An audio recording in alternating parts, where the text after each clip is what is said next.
Salut, c'est Olivier, bienvenue dans l'épisode numéro 5 de mon podcast tricot Okil Tricote. Vous pouvez me suivre sur tous les réseaux sociaux sous le pseudonyme d'Okil, notamment sur Instagram et sur Ravelry. Je vous mets toutes les informations dans la barre de description sous cette vidéo. Alors comme d'habitude, cet épisode va être divisé en 3 parties. On va commencer par les projets terminés, on continuera ensuite par les projets en cours et enfin il y aura une dernière section blabla dans laquelle je reviendrai sur les 2 tirages au sort que j'ai organisés pour vous remercier de votre fidélité. J'en profite pour remercier tous les gens qui sont abonnés à ma chaîne et je souhaite la bienvenue à toutes les nouvelles personnes qui me découvrent aujourd'hui. Voilà, c'est parti pour ce nouvel épisode. On peut démarrer tout de suite avec les projets terminés.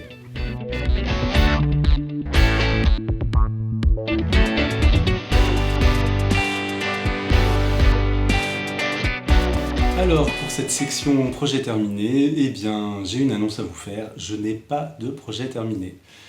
Mais la section existe quand même parce que j'ai eu une idée. Je vous avais annoncé une surprise et la surprise va bientôt arriver. Comme vous le savez, si vous me suivez depuis plusieurs épisodes, depuis que j'ai commencé à tricoter, je fréquente beaucoup de tricoter. Et mon cercle d'amis s'est agrandi de manière exponentielle, j'ai de plus en plus d'amis, je fais de plus en plus de rencontres, c'est vraiment une grande partie de ce qui me plaît dans le tricot. Et il se trouve que je rencontre beaucoup de personnes que j'apprécie particulièrement et qui elles aussi tricotent super bien, font de très très beaux projets, mais n'ont pas forcément de podcast comme le mien. Donc en fait, mon idée c'est d'inviter de temps en temps, dans mes épisodes, d'inviter une des personnes que j'ai rencontrées et que j'apprécie pour lui donner la parole et puis pour que cette personne puisse vous montrer ses projets. Et donc, on va démarrer cette nouvelle série aujourd'hui avec Pascaline. Voilà, bonjour Pascaline. Bonjour. Alors, qui tu es? Présente-toi. Donc, je m'appelle Pascal. Ah oui, et pas Pascaline, c'est Pascaline sur les réseaux sociaux. C'est ça, Pascaline sur les réseaux sociaux. Je tricote depuis octobre 2016, mais vraiment depuis février, on va dire 2017. Donc évidemment, je suis martiniquaise, donc le tricot n'est pas tellement dans nos gènes. Par contre, j'ai appris que ma grand-mère faisait du crochet. Et je fais aussi de la couture depuis que j'ai 10-11 ans. D'accord. Voilà. Et donc, depuis que tu as commencé à tricoter, tu es devenue une tricopathe. Une vraie tricopathe, oui. Je suis vraiment accro au tricot. Je tricote tous les jours, plusieurs heures, parfois par jour. D'accord. Et je dois quand même l'avouer, parfois je refuse des invitations pour rester chez moi et tricoter. Bon. C'est pas bien, mais c'est comme ça. Donc du coup, on va commencer cette section projet terminé avec un projet terminé à toi, du coup. Oui, alors un projet terminé, c'est ce châle que je porte. J'ai tricoté à peu près 14 projets cette année, dont 2 châles. Et j'ai décidé de parler de celui-là parce que c'est celui dont je suis le plus fière. C'est mon châle alisé, voilà, donc qui est très grand. Super joli. Oui. Alors, il est de qui ce châle? Alors, ce châle a été designé par une de nos tricopines qui fréquente le tricoté Montparnasse, qui est Caroline Ménard, Caro Scrap sur Instagram. Donc, c'est un châle. Donc là, il est à l'envers. Il est à l'envers. Ah oui. Donc, c'est un châle qui alterne des sections de point mousse et des sections de dentelle. Alors, j'en suis très fière parce que la dentelle, en fait, c'est très très compliqué. Moi, je suis pas très attentive et je suis un peu étourdie et j'ai eu du mal à suivre les inscriptions et je pense aussi que j'étais peut-être trop junior quand j'ai commencé. Oui. Donc il est resté plusieurs mois en stand-by et j'avais vraiment à cœur de le terminer. Et je suis vraiment très très contente. Et alors le point est difficile à exécuter, ouais, c'est ça? La dentelle est... Alors, je sais pas si on voit bien, mais la dentelle, il y a un peu... Peut-être le mettre de près, ouais. Donc, la dentelle est un peu compliquée parce qu'il n'y a pas de rang de repos. Donc du coup, tu as utilisé un fil de sécurité? Oui, j'ai utilisé un fil de sécurité, mais il est quand même truffé d'erreurs et tant pis. J'ai pris le parti d'accepter, là par exemple, il y a des petites erreurs dans la dentelle, mais bon, globalement, il n'y a que les tricoteurs qui remarquent ça. J'ai pris le parti d'accepter des erreurs parce que je suis quelqu'un d'assez perfectionniste. Et je crois que le tricot c'est un bon exutoire, c'est le seul endroit où j'accepte de faire des erreurs, c'est pareil pour moi. Voilà. Je vous montrerai tout à l'heure. Donc à l'origine le châle était unicolore, mais j'ai eu... T'as choisi de le faire du coup. Oui. Et du coup, tu nous as pas dit, tu utilises quelle laine? Alors donc pour celui-là j'ai utilisé une laine, pelote de lune, la marque pelote de lune. Donc c'est un field fingering, mais c'est de la single. Et pelote de lune, c'est une teinturière indépendante? Ouais, c'est une teinturière indépendante, oui. Donc c'est des écheveaux que j'avais achetés, il me semble, en 2016, ou en 2017 plutôt, à l'AEF 2017. D'accord. Voilà. Alors moi ce que j'aime avec la single, c'est le côté un peu feutré que ça donne une fois que l'ouvrage est bloqué. L'ouvrage est bloqué, ouais. Tout à fait. Donc j'ai utilisé 100% de l'orange, du coloris orange. Donc le coloris s'appelle Pêche abricot. D'accord. Et j'ai utilisé 60 grammes du coloris Orage de désespoir. Donc c'est cette espèce de Et c'est gris, toujours la même teinturière? Toujours la même, ouais. Les deux, c'est Et c'est du 100% mérino? 100% mérino, D'accord. single. Superwash? Superwash. D'accord. Et tu sais que moi j'aime bien dans mon podcast parler du coût des projets. Oui. Donc est-ce que tu as une idée de ce que t'a coûté ce Oui, projet? alors grosso modo, il faut compter 44 € puisque c'est 22 € par écheveau. Par écheveau. Tout à Et fait. le patron, c'était un patron payant? Oui, le patron, c'est un patron payant. Par contre, je me souviens plus. Tu te souviens pas? Oui, un peu, mais globalement, c'est 5 € Ouais, d'accord. à peu près. Voilà. Bon, bah super beau, super projet. Mm.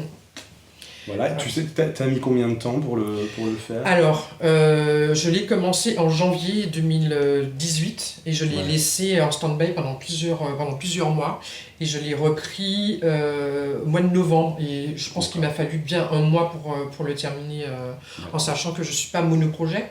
J'avais un autre en cours. Mais... T'as été quand même vachement vite. Ouais, oui, coup, mais finalement. parce que j'avais déjà fait toute cette partie-là en janvier. D'accord. Et donc, du coup, il me restait que ça à faire. Bon, et du coup, le patron est disponible sur Ravelry? Il est disponible sur Ravelry. Donc du coup, je vous mettrai en bas de la vidéo, hein, vous n'hésitez pas, sous la vidéo YouTube, il y a un petit lien qui s'appelle Information, je crois, je ne suis plus exactement sûr du libellé, mais en tout cas, vous pouvez cliquer dessus, vous déroulez, et je vous mets tous les détails de toutes les choses dont on vous parle dans le podcast. Donc voilà, n'hésitez pas à aller voir. Voilà, ben, est-ce qu'on a tout dit sur ce châle? Ben oui, sur ce salon, on a tout dit. Ah, il est super joli. Oui. Je vous le remontre, on va faire un panoramique. Voilà. Et du coup, eh ben, on va pouvoir passer... alors, on va pas tout de suite passer à la section projet en cours. On va d'abord... je voudrais d'abord revenir sur le pull Grand Passiflore de Elle et Elle que j'avais présenté lors de l'épisode précédent. Parce que ça y est, j'ai enfin pu l'offrir à mon ami Christophe de Lille. Et donc, si vous me suivez sur Instagram, vous avez certainement vu déjà les photos portées. Mais du coup, je vais vous les remontrer maintenant à l'écran. Et on va pouvoir les commenter. Donc, je vous montre tout de suite les photos du pull Grand Passiflore. Donc voilà, là, comme vous pouvez voir, on voit le pull de porté donc de face. Donc comme je vous l'avais montré la dernière fois, hein, il y avait le col qui est croisé là, voilà, que dire de plus? Alors moi je trouve que les couleurs sont vraiment très très belles. Oui, là sur la photo, les couleurs sont assez fidèles en fait. Ouais. Donc voilà, il y avait cette photo là, donc là on le voit un peu plus de dos. Voilà, je suis assez content parce que en fait je trouve que la taille est parfaite. Et j'étais assez inquiet, hein, comme je vous avais dit, parce que en fait, j'avais pas Christophe sous la main, vu qu'il vit à Lille et moi à Paris. Du coup, je l'ai harcelé de textos pendant toute la période où j'ai tricoté le pull pour avoir ses dimensions, enfin ses mesures exactes. Et puis finalement, ça va, je suis assez fier de moi parce que comme vous voyez, je m'en suis bien sorti. Donc voilà, là vous voyez le col et puis le point texturé. Oui, c'est lequel déjà? Qui est sur le haut. Alors du coup, je peux pas vous donner le nom du point parce que dans le patron, il n'y a pas de nom. Elle donne pas le nom du point, elle explique comment le faire. Mais pareil, je vous explique pas comment faire le point. Si vous voulez savoir comment le faire, faut acheter son patron, quoi. Voilà. Donc voilà pour le pull Elle et Elle. Et maintenant, on peut passer à la section projet en cours. Alors, pour la section projet en cours, je vais vous parler du châle. Je vais vous parler du châle Nordicaro dont je vous avais parlé la dernière fois. C'est le châle de Suzanne Sommer. Qui a des sections triangulaires en brioche incrustées dans un point mousse brioche, enfin ce que moi j'appelle un point mousse brioche. Donc voilà, vous vous rappelez, la dernière fois quand je vous l'avais montré, j'étais là au 2e triangle et j'ai bien avancé puisque j'ai terminé complètement la partie centrale du châle. Il est super beau. Donc je vous incruste une photo prise sur le patron pour que vous voyez à quoi ressemble le châle une fois terminé. Donc comme vous pouvez le voir, il y a une bordure qu'on met tout autour de la partie centrale, une large bordure en point mousse. Donc là, ça y est, je vais pouvoir commencer à tricoter cette bordure. Et pour ça, il faut que je relève 794 mailles. Donc j'en ai pour un petit moment. Voilà. Donc la bordure, je la tricote comme je vous avais dit la dernière fois avec cette laine. Il s'agit d'une Malabrigo Sock. Le coloris c'est Franc Ocre. Magnifique. Donc, voilà. Et donc ça va être cette couleur tout autour. Voilà. Et ça ira super bien ensemble. Je vais m'y mettre bientôt. Donc je pense que dans le prochain épisode au mois de janvier, je vais pouvoir vous montrer ce châle terminé. Je le montrerai sans doute avant quand il sera fini sur Instagram.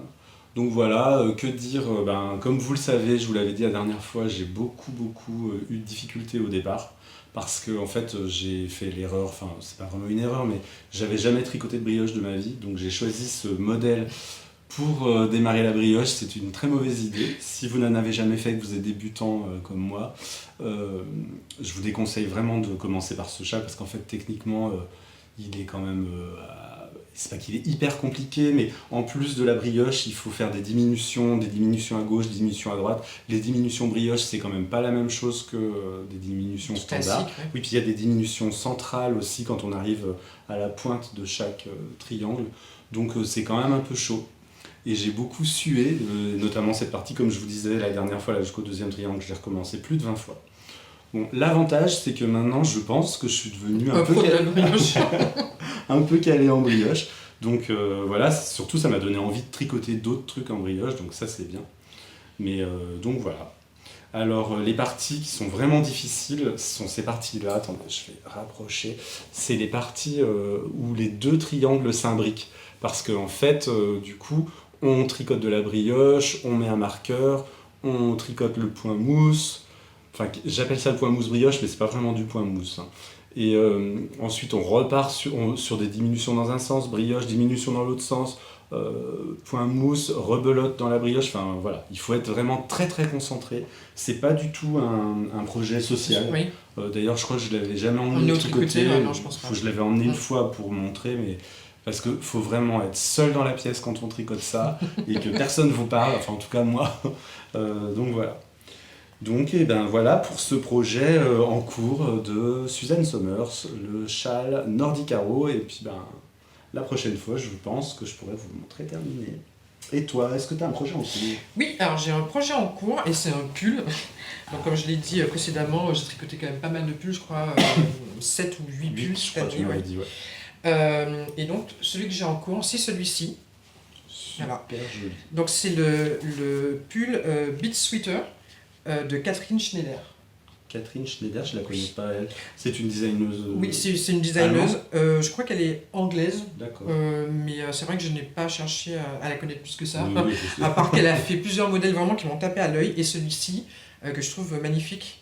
Donc c'est un pull en construction top-down. Donc on commence par en haut. Voilà. Ouais. Il est quand même très simple. Il y a, voilà. Donc là, il y a le yoke avec un jacquard qui est vraiment facilement accessible aux débutants. Parce qu'en fait, on n'a pas à croiser les fils. Le motif en jacquard est suffisamment simple pour qu'on ait juste à tricoter en jacquard. Donc moi, ce que j'ai fait, c'est que j'ai tricoté à deux mains, donc avec la couleur principale dans la main droite, parce que je tricote comme une droitière, et le fil, la couleur secondaire dans la main gauche, pour faire un tricot à la continentale. C'est très simple. D'ailleurs, je remercie Lisa de Squirrel Yarn. Voilà. Oui. Squirrel Yarn. C'est ça.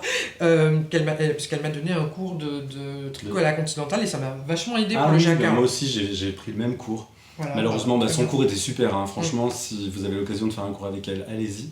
Le seul truc, c'est que moi, je suis pas copain du tout avec le tricot à la continentale et que du coup, j'ai renoncé.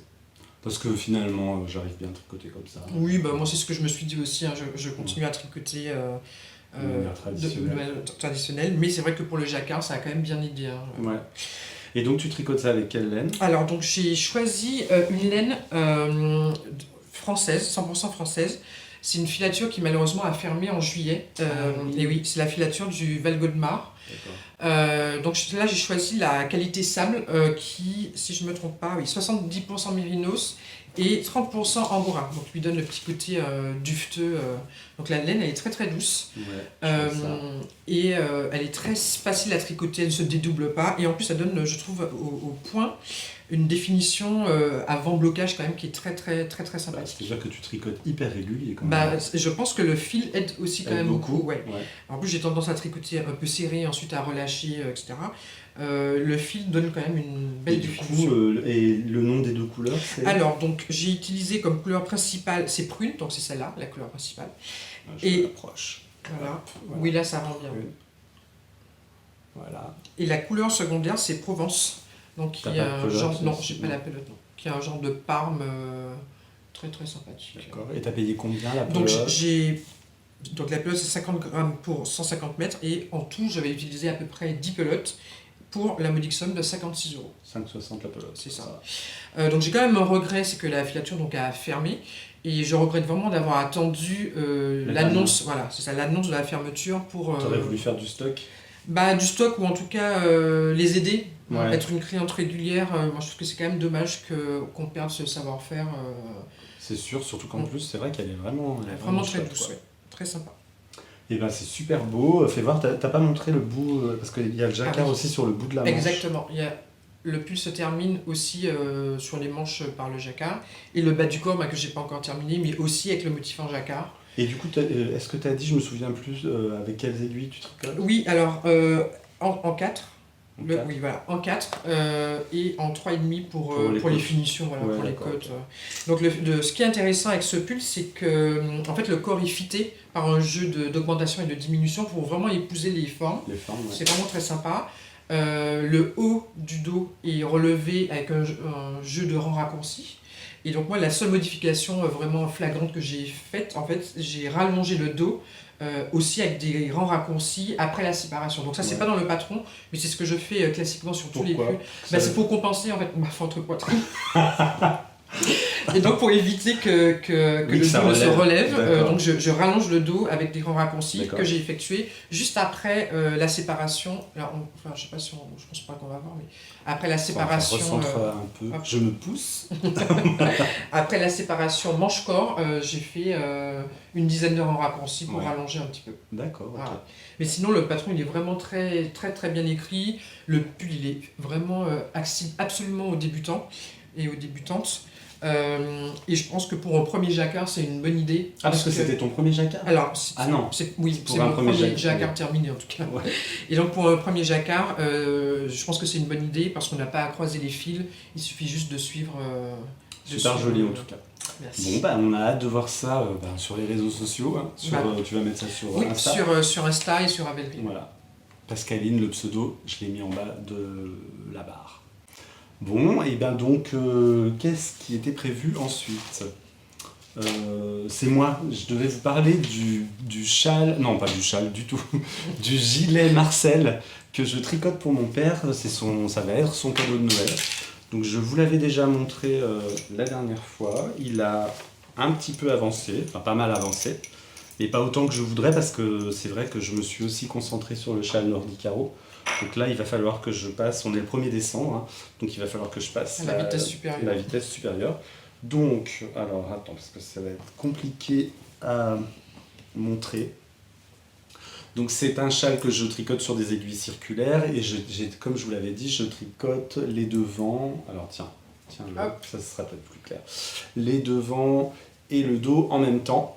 Donc j'ai fini de monter les deux devants. Donc si vous vous souvenez, hein, toute la partie basse du gilet est en jersey et ensuite il y a un point texturé, c'est le point de sable. Donc tous les deux devants sont faits, j'ai mis les mailles en attente. Là je suis en train de terminer le dos, que voilà, j'ai presque terminé. Avec un système de rangs raccourcis, je vais former le col et donc je vais bientôt pouvoir rejoindre les deux parties avant et la partie arrière de chaque côté du col. Hein, donc ça va donner ça et ça va crée, alors bien sûr, je l'ai mis à l'envers, attends, voilà, comme ça, et ça crée le trou pour les manches. Donc une fois que j'aurai raccordé, donc je vais raccorder ça avec un rabattage à 3 aiguilles, c'est ce qui est inscrit dans le patron. Et donc après, je vais relever des mailles ici, et je vais tricoter les manches. Mais une fois que les manches seront tricotées, ça ne sera pas terminé parce qu'en fait c'est un gilet qui a une large bordure en côte de chaque côté. C'est une bordure de 8 cm de chaque côté et un col châle. Donc il y a quand même encore un petit peu de boulot. Je pense que je serai prêt pour le cadeau de Noël, d'autant que cette année je fête Noël dans ma famille un petit peu plus tard, donc ce sera début janvier.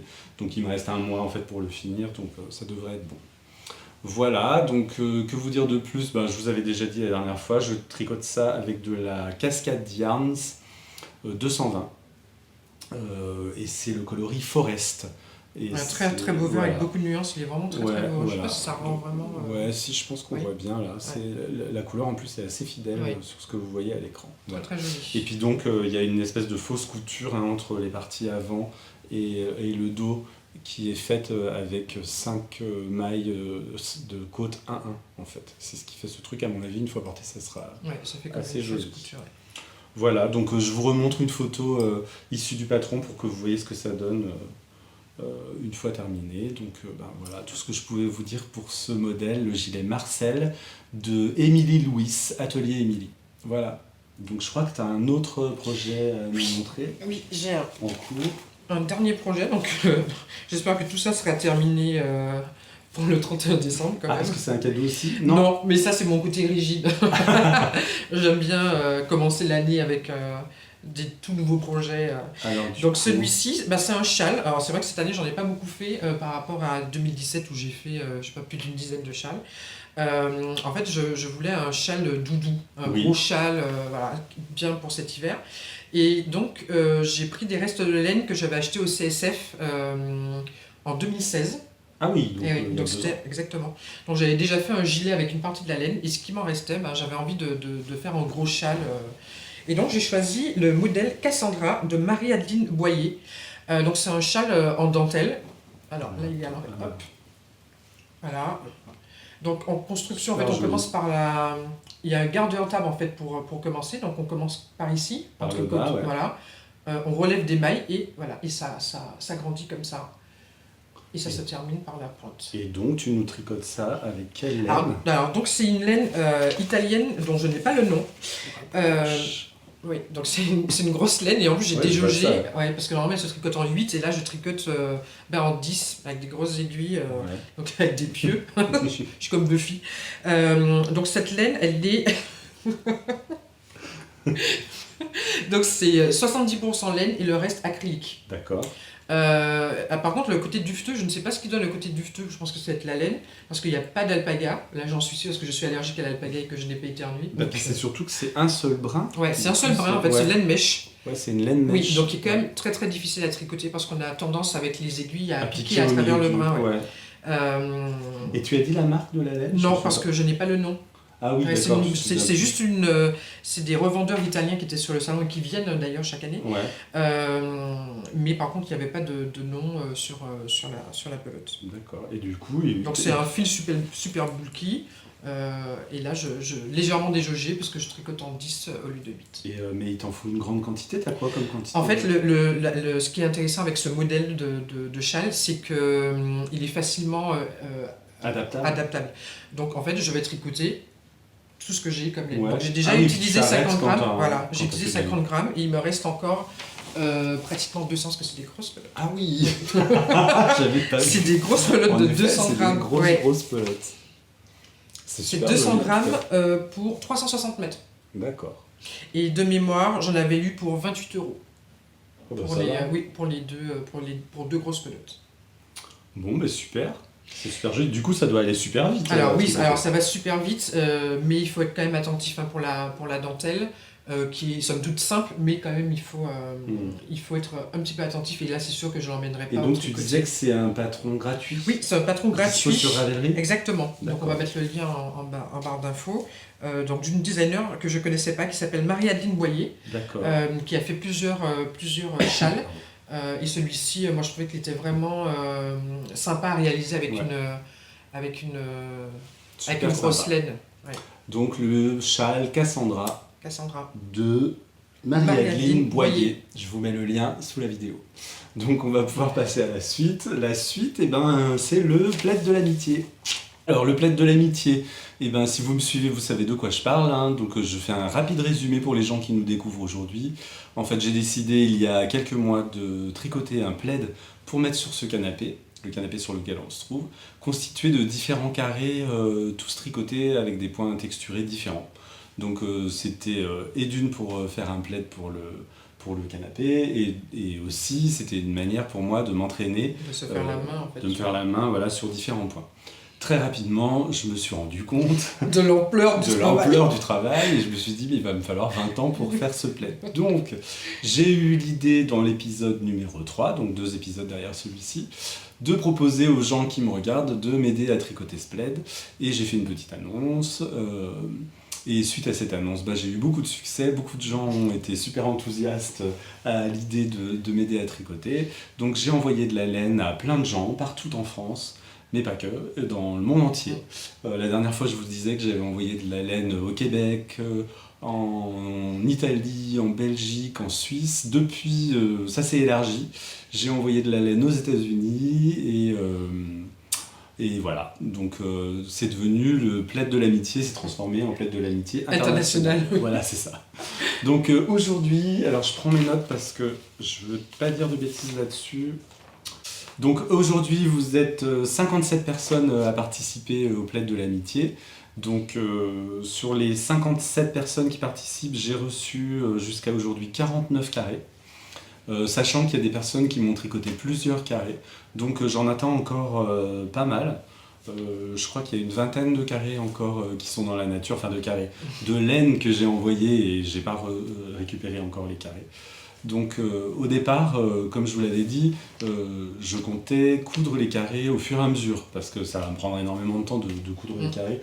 Et en fait, je me suis assez rapidement aussi aperçu que c'était pas jouable. Je préfère attendre d'avoir tout reçu les carrés pour pouvoir faire quelque chose d'un peu harmonieux. Donc, agencer les couleurs. Ouais, voilà. Donc là, je vous montre les nouveaux carrés que j'ai reçus depuis le dernier épisode. Voilà, donc j'ai reçu celui-ci. Il y a celui-là. Parallèlement à ce que je suis en train de vous dire, je remets le petit générique avec tous les noms des personnes qui participent. La dernière fois, en fait, j'ai eu un problème technique, je m'en suis pas rendu compte tout de suite, et en fait, je pensais qu'il y avait un générique avec tous les noms des participants qui défilaient, puis il n'a pas défilé. Donc là, je le refais, donc là, vos noms doivent défiler, et puis les photos des personnes qui ont bien voulu se prendre en photo avec le carré. Parce que c'est un petit truc que je demandais aussi... pour ceux qui veulent, rien n'est obligatoire, je demandais aux gens qui tricotaient un carré de se prendre en photo, donc voilà, il y en a qui ont joué le jeu, et donc vous avez les photos qui défilent là actuellement. Donc voilà, j'ai reçu ça, et enfin ce dernier carré, et donc j'en attends encore plein d'autres. Et donc je me permets justement de t'interrompre, hein, parce que... Oui, interromps-moi. Je te remets ton carré. Ah mais oui. Donc alors j'ai fait un Je carré... le découvre, elle ne me l'avait pas montré. Oui, attends. Donc j'ai fait un carré à mon image, donc simple et drôle. Donc tiens, je te laisse regarder. Simple et drôle, alors... Attention. Ah, j'adore.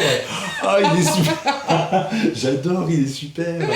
Donc c'est tout simple en jersey, avec un petit motif, là, en fait, il est dans ce sens, Oui. hop, comme ça. Donc il est en jersey, tout simple, avec un petit motif, des petits losanges en bas. Et je me suis dit, quand même... Ah, c'est une super bonne idée, j'adore. Donc j'ai merci fait un petit beaucoup. pompon, c'est le carré lapin. Le carré lapin. Ah, il est super beau. Ah, c'est génial, merci beaucoup. Ben attends, avec plaisir. En tout cas, je suis ravie de participer ouais. à ton plaid Super. de l'amitié internationale. Ah, c'est une super surprise. Bon, et donc j'en profite pour faire un appel, parce que en fait, donc, comme je vous le disais, j'ai envoyé de la laine un peu partout. De manière globale, tous les gens à qui j'ai envoyé la laine par la poste m'ont plus ou moins renvoyé leur carré, et j'ai donné beaucoup de laine comme ça à l'occasion de tricoter à des gens en direct. Et par contre, de ce côté-là, il n'y en a pas beaucoup qui m'ont encore rendu leur carré, donc je vous fais un appel parce que ça fait quand même maintenant plusieurs mois que cette histoire a commencé, et en janvier 2019, ça serait quand même bien que je me mette À la couture. à la couture, ouais. Donc si vous me regardez et si vous avez de la laine à me rendre, c'est le moment. Voilà, n'hésitez pas. Et puis enfin, je termine juste, il y a encore 3 personnes à qui j'ai pas envoyé de la laine, à qui j'ai promis que j'envoyais de la laine et je l'ai pas fait, j'ai eu des petits couacs. En fait, j'ai tellement eu de demandes que je me suis emmêlé les pinceaux dans les envois. Et il y a des personnes qui m'ont envoyé des messages en me disant j'ai pas reçu ma laine, est-ce que c'est normal? Non, c'est pas normal. En fait, c'est de ma faute. Je pensais l'avoir fait, je l'ai pas fait. Donc, je vous envoie ça dès lundi. Voilà. Et puis, j'ai un petit message spécial pour Tania Kou. C'est une des 2 procrastiniteuses. Je sais pas si vous suivez ce podcast, mais c'est un podcast que j'adore, un podcast québécois. Ces 2 filles super, des déesses du tricot. Et Tania m'avait envoyé un message pour me demander de lui envoyer de la laine. Évidemment, j'ai sauté de joie parce que je suis en mode fan devant leur podcast. Donc voilà, j'avais promis d'envoyer de la laine à Tania. Je pensais l'avoir fait. Et je me suis rendu compte en vérifiant mon fichier il y a quelques jours que je ne l'ai pas fait. Donc désolé Tania. Et en plus j'ai vraiment super envie d'avoir un carré tricoté par toi dans le plaid. Donc dès lundi je te l'envoie. Voilà. Et je crois que c'est tout pour les projets en cours. On a terminé la section. C'est ça. Et super. Et puis alors vraiment, mais regardez-moi ça, c'est génial. Alors là vraiment, c'est une super bonne idée. Merci. Et je t'en prie, je me suis éclaté à faire en plus ça. C'est génial. C'est bon, donc maintenant on peut passer à la partie blabla.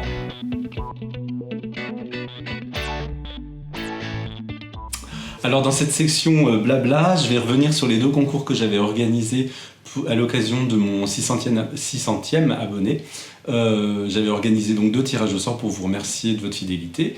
Le premier a eu lieu le 8 novembre sur cette chaîne YouTube. Je ne sais pas si vous l'avez regardé. Si ce n'est pas le cas, je vais vous résumer un petit peu ce qui s'est passé. Donc il y a eu 4 gagnantes qui ont gagné des entrées pour le salon Création et Savoir-Faire, le CSF, qui a lieu ce week-end, en ce moment même, au parc des expositions de la Porte de Versailles à Paris. Donc les gagnantes étaient les suivantes. Il y a d'abord eu Annie Narcisse, Isabelle Ganzi, Imen Achisha et Kataneas02 Zabart. Donc ça, bien sûr, c'est pas son prénom, c'est son pseudo.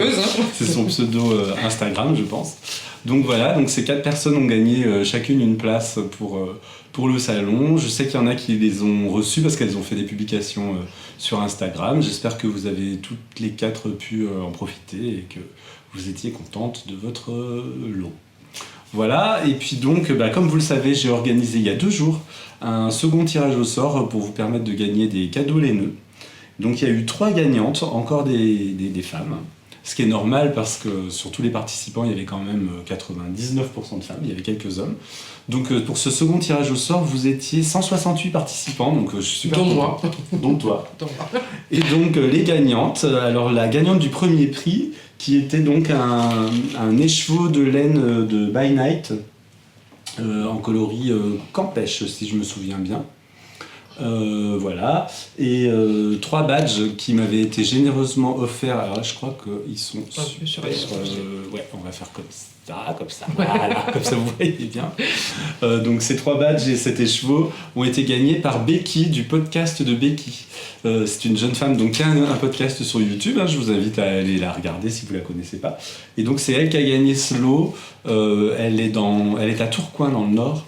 Voilà, donc bravo, Becky, bravo, et puis je t'envoie nous sommes samedi, on est le 1er décembre, et donc les chevaux par lundi. Voilà, donc félicitations. Ensuite, le second lot a été gagné par Au bout du fil.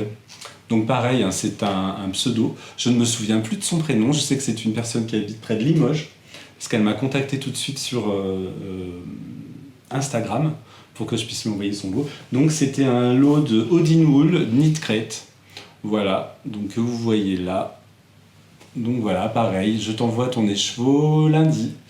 Donc voilà, ça c'était le 2e lot. Et enfin, le 3e lot a été gagné par Janine Tarchant. Et ce lot, c'était le bullet journal pour tricopathe de la boutiqueuse. Voilà.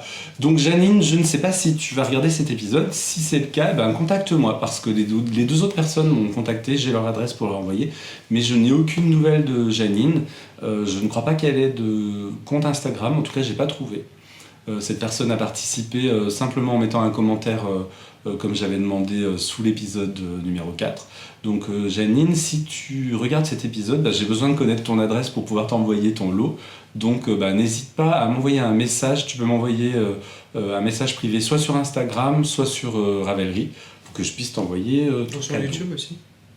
Sur YouTube, on peut envoyer des messages privés sur YouTube, je crois pas. Ah non, d'accord. Ouais, c'est pour ça que je dis ça tout le temps. Et puis je vous conseille pas de mettre votre adresse en commentaire Non. sous l'épisode parce que du coup tout le monde va connaître votre adresse. Donc voilà. C'est mieux de me l'envoyer en message privé. Donc voilà pour ces concours. C'est l'occasion encore une fois de vous remercier de votre fidélité. Vous êtes toujours de plus en plus nombreux à me regarder. Je crois qu'aujourd'hui on en est à 674 abonnés. Donc vraiment... Bientôt le concours pour les 1000. Ouais, pour les La semaine prochaine, on peut sur... Donc merci parce que comme je le dis à chaque fois, hein, je suis le premier étonné, je m'attendais pas du tout à susciter autant d'intérêt. Donc merci beaucoup de me suivre. Voilà, donc c'est une section blabla assez courte, il me reste plus qu'une chose à aborder. J'avais envie de vous parler d'un calendrier de l'Avent, que j'ai commandé au mois d'octobre je crois. C'est le calendrier de l'Avent de Quenouille Mousseline. Il s'agit d'un calendrier mystère. Donc j'ai reçu ça mi-novembre, je vous montre. J'ai reçu un petit colis comme ça, donc là le colis est brut, hein, avec plein de paquets à l'intérieur qui sont numérotés. Voilà, il y a plein de petits trucs. Voilà, donc j'ai un paquet à ouvrir jusqu'au 24 décembre et le premier, c'était ce matin. Donc j'ai ouvert le premier colis ce matin, puisque je le redis, nous sommes le 1er décembre. Donc c'était ce petit paquet. Et voilà. Donc je peux le montrer, hein, parce que même s'il y a d'autres participants au calendrier mystère de l'Avent, c'est plus un mystère pour eux, parce que quand vous allez le voir, vous aurez ouvert votre colis, forcément. Donc il y avait cette petite pelote, que voici, je vous la montre, hein, l'étiquette c'est défait, comme ça me permet de vous la montrer de plus près. Avec une petite notice d'instruction, et en fait c'est une petite pelote qui permet de tricoter l'échantillon du châle que nous allons tricoter tous ensemble dans ce calendrier mystère de l'Avent. Parce qu'en fait c'est le principe du calendrier, c'est que dans tous les colis qu'on a à ouvrir, il y a de la laine, et on est inscrit sur un patron qui se trouve sur Ravelry, et le patron se dévoile tous les jours petit à petit. Et donc, on va tricoter tous ensemble un châle, mais sans connaître le modèle. Un châle mystère. Voilà, un châle mystère. Donc voilà, aujourd'hui j'ai la laine. Très très beau. Ouais, alors pour vous dire, la laine, je ne l'ai pas reçue au hasard. Hein. Quand il a fallu commander le châle, enfin le calendrier de l'Avent, la box, on avait le choix entre 5 combos de laine, je crois. Je crois que c'était 5, peut-être 6. Bref, donc du coup, je connais évidemment les couleurs. Hein. C'est pas des couleurs que je reçois au hasard. J'ai choisi un combo, donc dont celle-ci. Parce qu'en fait, donc vous imaginez bien en voyant la couleur que ça va pas être un truc pour moi. Ça aurait pu. Mais ça aurait pu, mais non. J'ai pensé à une personne en particulier parce que je pense que ce châle, je l'offrirai à quelqu'un. dont je ne dirai pas le nom parce qu'on ne sait jamais si elle me regarde. Donc voilà, je suis super content de ce calendrier pour le moment. Je vous ferai un retour du coup dans le prochain épisode pour vous dire si j'étais content et puis pour vous montrer tous les petits cadeaux que j'ai eus. Voilà, et on arrive au terme de ce 5e épisode. J'espère que ça vous aura plu. En tout cas, nous, on s'est bien amusé à tourner. Ça nous a bien plu. J'espère que ça vous aura autant plu qu'à nous. Et je suis ravi de vous avoir fait découvrir Pascal. J'espère que tu reviendras. Avec plaisir, tu m'invites quand tu veux. Donc, comme je vous le disais, il y aura d'autres invités. De temps en temps, pas à chaque fois, de temps en temps. Mais voilà, et j'espère que Pascal reviendra et qu'on pourra refaire un épisode tous les deux. Et il est temps pour nous de vous dire ciao, à bientôt. Et au prochain épisode. Bisous.